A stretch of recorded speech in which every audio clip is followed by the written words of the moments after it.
So in this next chapter, we're going to be going on to two-dimensional motion. One sort of preemptive I'd like for the viewer to know is the sine and cosine rules for the introductory bits of two-dimensional motion, as well as a couple of trig identities when we get to them. So the double angle formulae should be known at this stage.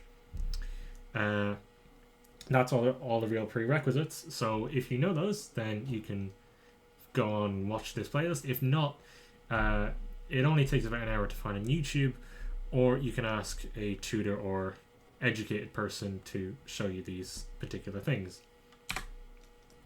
So 2D motion isn't very big. It's not a very long chapter.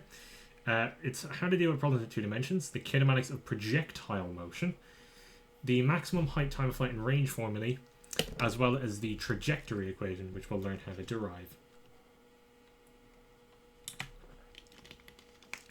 So particles moving in 2 dimensions are more akin to what would happen in real life if we discount a third spatial dimension.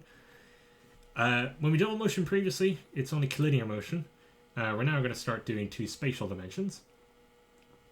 The problem-solving strategy will be slightly different for 2-dimensional motion, but it still relies on 2 Suvat tables, one for the x and one for the y.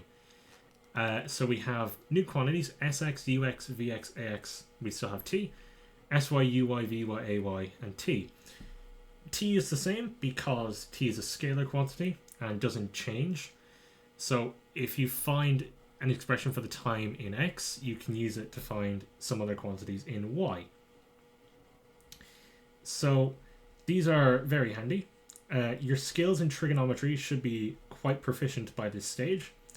So in using that, we're actually going to be doing linear motion questions in 2 dimensions with just a slight bit of trigonometry.